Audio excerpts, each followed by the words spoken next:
What is up, Familia? Dayspring here with an episode of Power of X-Men, an emergency Power of X-Men episode, because Rob Liefeld said on a recent episode of his podcast, Robservations, and it's called From Jim Lee to Plan B. He talked about how in the spring of 2023, Jim Lee was approached by Marvel to return to the X-Books in the post-Krakoan age. It was major news. I did see that the episode had dropped from Jim Lee to Plan B, but I was like, okay, I'll just listen to it tomorrow morning on my jog because I am a big Rob Liefeld stan. I enjoyed his work on X-Force. Sabotage is probably one of my favorite X-Force X-Men stories out there.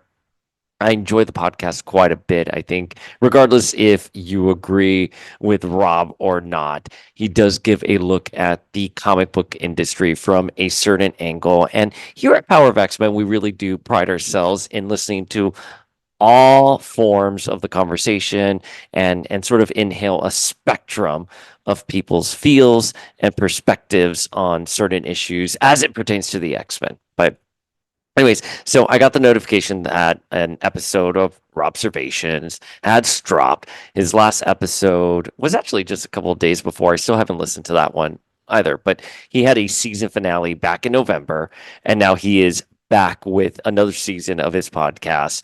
And so I got the notification dropped, and it was a Jim Lee title. And I was like, okay, I'll listen to this. I'm curious because obviously him and Jim Lee, they went off and they founded Image Comics. So I wanted to listen to it.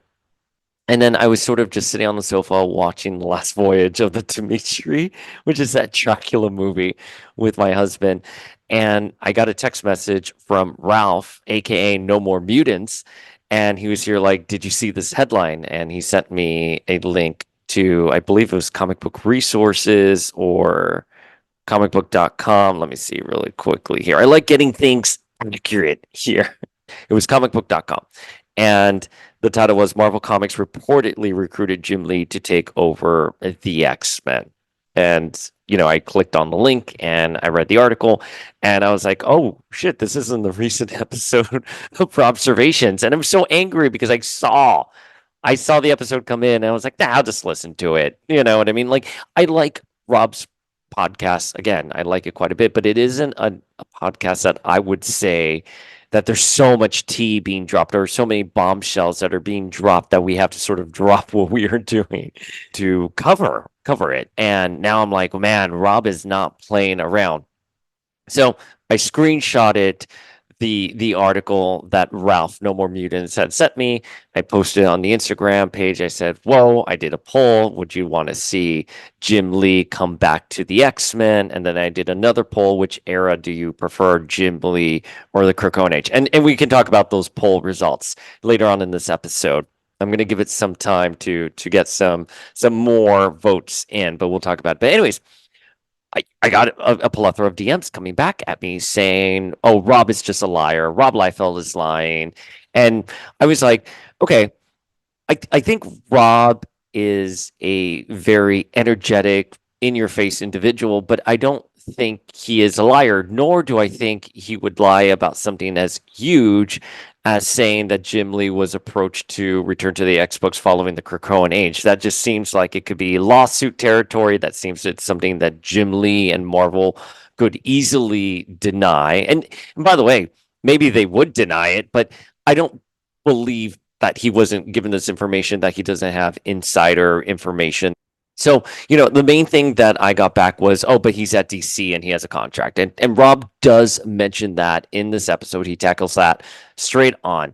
And I was like, okay, this is obviously a topic that so many people had a reaction to it and have thoughts on. It's Rob Liefeld saying that Jim Lee was supposed to return post-Krakoan Age.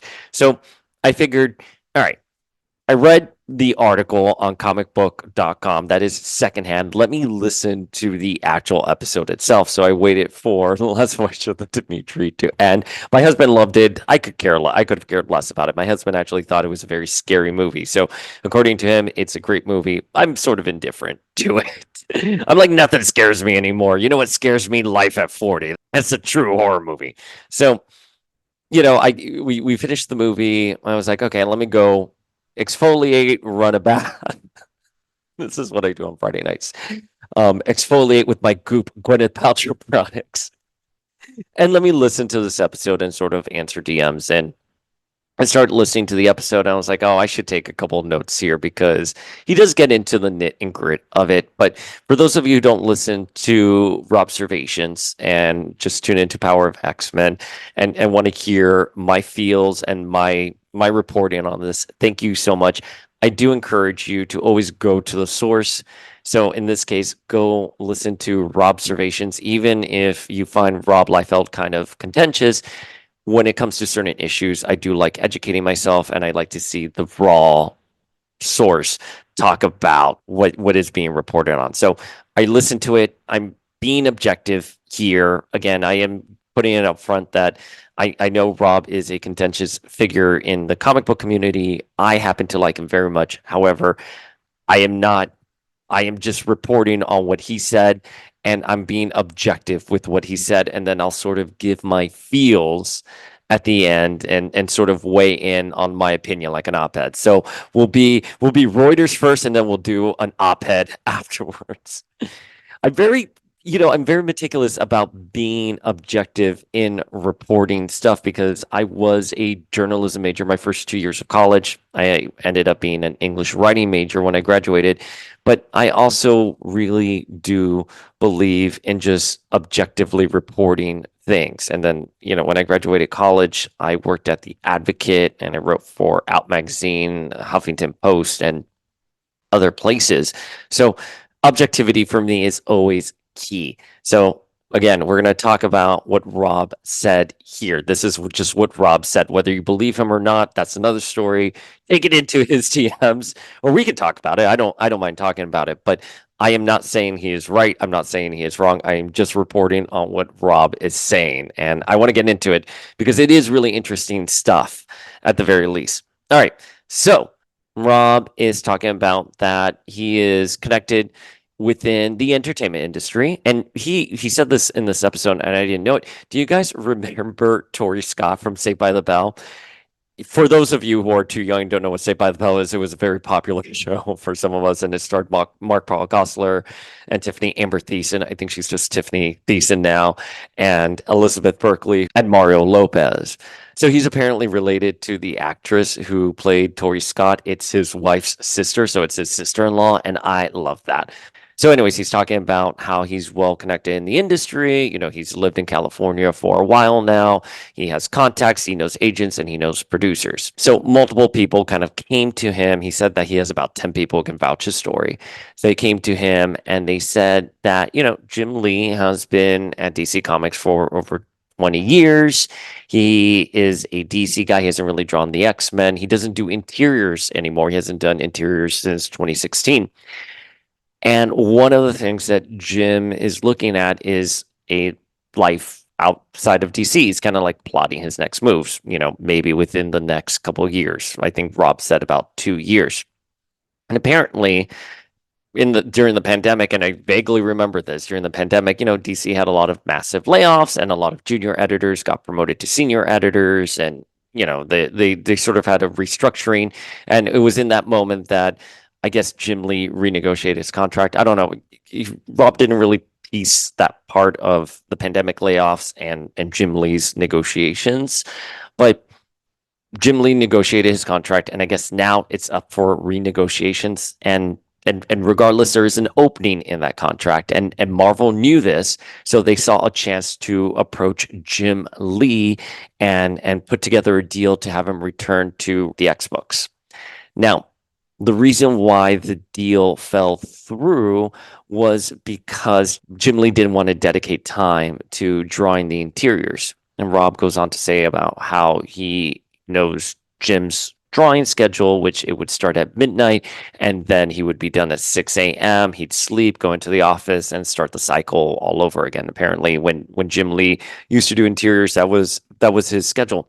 Rob goes on to say that, Jim Lee has a very young family, and dedicating yourself to the X-Men books in the way that Marvel wanted him to dedicate would just be very time consuming, and it would take up a lot of his time, and he really wouldn't be there for his family. And Rob talks about how, when he's doing interiors, he's missing out on wonderful summer days and basketball games. And that was one of the things when Rob took a break from drawing comics, he was able to go to all those basketball games and be present.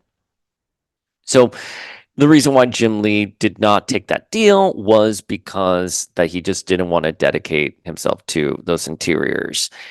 And that really is truly the gist of the story. It's an hour-long episode, so, Rob talks a lot, and it's really interesting and engaging. And again, he's not for everyone, but if you listen to the episode, he talks a lot about the industry. He goes off to talk about his son, who's also an actor, who's, by the way, who's starring in Which Brings Me to You with Lucy Hale. Which Brings Me to You is written by Juliana Baggett, and Juliana Baggett was actually my writing mentor when I was at Florida State University back in like 2005. So a little fun fact there. But anyways, so that's basically the gist of it. Jim Lee was approached by Marvel. They put together a very sweet deal for him because there was an opening in his DC contract. What does opening in the contract mean? Take that however you want. I don't know. But there was an opening in his contract, and Marvel approached him with a deal, and Jim Lee ultimately refused. Now, that is what Rob said. Here are my thoughts on it, and these are just my thoughts. One, I could totally believe that Marvel approached Jim Lee if, in fact, there was a hole or an opening in his DC contract, and Jim is renegotiating his DC contract right now. Yeah, it's an industry. I'm sure people talk, and Marvel got wind of this, and they came to Jim Lee to have that discussion. I worked in book publishing for 15 years. I'm an auctioneer now. Everyone in their industry talks. I know other auctioneers who got a gig that I auditioned for, and similarly, I've heard that other auctioneers have talked about gigs I've gotten. Same thing in book publishing. When we were all reading a manuscript, we would, go to auction with agents, and we would know who's coming in with bids and stuff like that, or who really wanted this manuscript and who passed on it. So people really do talk within these industries. So I can believe that if Jim Lee had an opening in his contract, someone at Marvel heard about this, they saw their opportunity to shoot their shot, and they approached Jim Lee. Now, why would they approach Jim Lee post Krakoan era? They need that hype, right? For the X books. Deadpool 3 is coming out this summer. X-Men 97 is presumably coming out in the spring. And you want to get people hyped for the comics again. How do you top the hype that was going into the Krakoan age with Jonathan Hickman and Pepe Larraz? I mean, there was so much hype for House of X and Powers of 10 in 2019. How do you replicate that sort of momentum? You bring back Jim Lee, of course. You say, hey, you're getting Deadpool 3 with Ryan Reynolds and Hugh Jackman. You're getting X-Men 97, which is emblematic of 90s X-Men. And to boot, in the comic books, we're going to give you Jim Lee. I mean, for me, that is a slam dunk marketing plan in order to revive the X-Men franchise. So I can totally believe that sort of is that it would have been Marvel's approach. Now, other things we do know is that Greg Capullo is going to be drawing Wolverine, and he hasn't been on the X books for a couple decades. How do we know that Greg Capullo is coming back to the X-Men?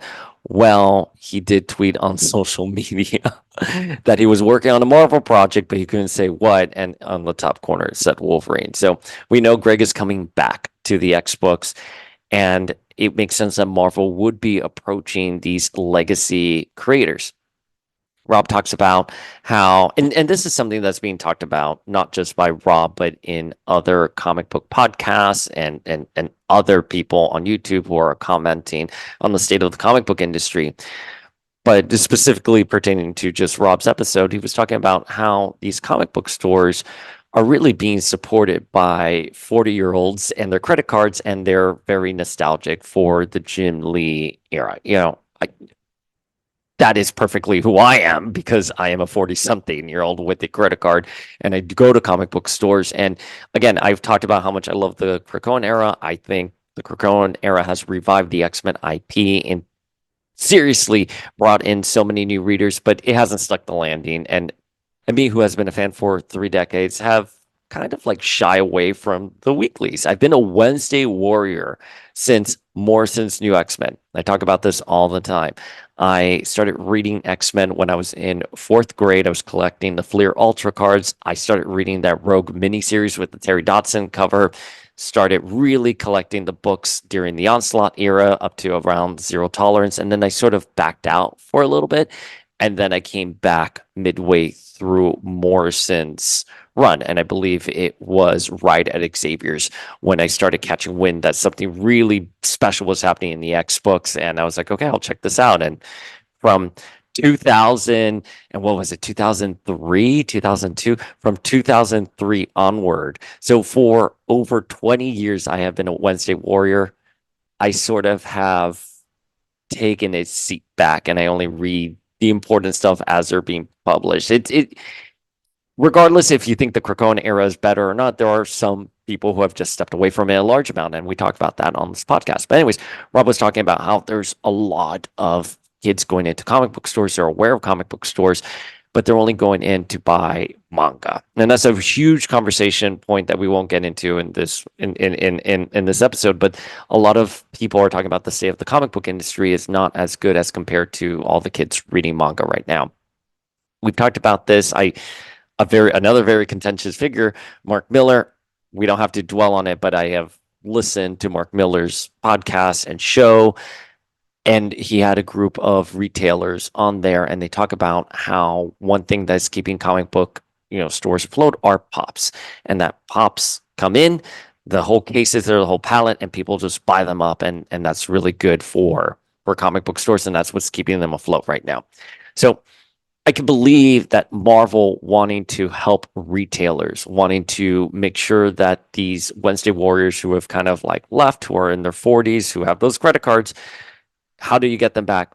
You bring back Jim Lee into the X books. Now, Rob does say that he thinks it's only a matter of time before Jim Lee will return to the X books and he really does cite that it's because of his family. He has a young family. He wants to be present there. But once that sort of his kids grow up and they go off, that he will probably return to the X books. And that apparently that these talks with Jim Lee have been happening since last spring. And that was all the buzz behind the scenes at San Diego Comic-Con this last year with creators. Apparently everyone in the comic book industry was sort of like talking about Jim Lee coming back. And that was sort of like the behind the scenes buzz that was going on since before San Diego. I believe it's since before San Diego. I pride myself on getting tea and getting some insider info here at Power of X-Men. This is the first time I've ever heard of it. So however you want to take this news, however you want to interpret it, it's up to you. But this is what Rob is saying over on his podcast. And I think his podcast is really interesting. It's always fascinating to see a comic book professional sort of break down everything that goes on in the industry and make it digestible for those of us who are on the sidelines. But anyways, Familia, that's a tea regarding Jim Lee and what could have been his return to the X books. Would you have wanted to have seen Jim Lee come back post Krakoan Age? I'll tell you something. Yes, I 100% would have loved to have seen Jim Lee return to the X books. Again, it boiled down to him not having the time to do the interiors. And Rob said this on his podcast. I don't know if it's true or not, so don't come at me because I didn't have time to fact check this. But that Jim Lee hasn't done interiors for a while now. He does covers, but he hasn't done interiors since like 2016. And the only last major interior work I can think of that I read that Jim Lee did was All-Star Batman, which that has been a minute. All Star has been a minute, but that's the last time I sort of remember Jim Lee doing interiors. But all right, so let's take a look at the poll on Power of X-Men. Let's see where we're at here. I asked a couple questions. The first question I asked was, would you like to have seen Jim Lee return post Krakoan era? And out of 242 votes, 73% yes, 20% said no, and only 7% didn't care. So that's pretty big. People want to see Jim Lee come back. The next question I asked was, which era do you prefer? The Jim Lee era or the Krakoan era? And again, well, a little less votes here. It's 222 votes, and 60% said Jim Lee, with 40% saying Krakoa. People do want to see Jim Lee back in the comics. I think people would be really excited to see him there. We do have a post right now on Power of X-Men. So once this poll evaporates, you can just go to the feed. But on the feed, we do have a post that says, which era do you prefer, Jim Lee or the Krakoan era? And we have a lot of responses in. Let me see. I'm going to read some of them here. Someone says Krakoan era for sure. It showed what mutants are really capable of if they are not nerfed for the sake of the story. Like it showed that the mutants' powers are innate and almost unlimited, and they should not be losing to non-mutants. Another person says, I loved Lee. I don't think anyone had matched him yet in the portrayal of X-Men. Someone else says, both, which I agree, both very different reasons. For very different reasons do we love the Krakoan era and versus the Jim Lee. So, we do love both, but because we are doing social media engagement, we are asking which one do you prefer. But I love the response of both. But someone else says, definitely the Krakoan age, just seeing the way the status quo has changed some of the mutants and friendships. And someone else replies here, this looks like it may be a mean comment. So give me, and it's mean. I'm sorry, I don't mean it.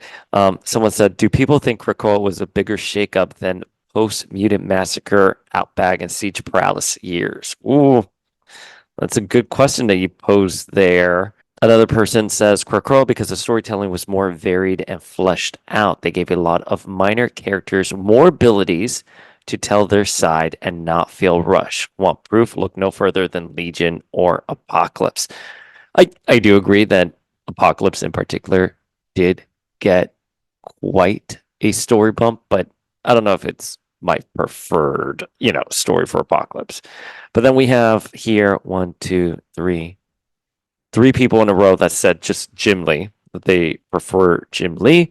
Someone else said Jim Lee era, enough said. Jim Lee 100%. Jim Lee and Claremont 100%. Someone else says Krakoan story is fire emoji, but I can't sleep on that Jim Lee story arc either. They are both great. And then someone says Jim Lee forever. So lots of mixed feelings. I think we can all agree that we love both the Krakoan era and the Jim Lee era, and that we would have liked to have seen Jim Lee come back. But anyways, Familia, drop your feels below. I'm going to run this on YouTube as well, maybe with an image over it because my face is all red from exfoliating. But drop your feelings in the comments below. Slide into our DMs on Power of X-Men and let us know your feelings. And, I think I can say this. If you're listening to this emergency drop of Power of X-Men, I can tell you that we have a guest coming out on Monday. And, every time I say we're talking to a guest or that we schedule guests, something always happens. It always happens. But we do have Kathy Garver, who is the voice of Firestar. We are scheduled to speak with her on Monday, and we're really excited for that. So if you have any questions for her, please send them on DMs. We have an interview right now with Jason Liu that Scott Free did, and we talk all about the Sentry, Multiple Man, and the Fantastic Four. But anyways, Familia, we will catch you guys later.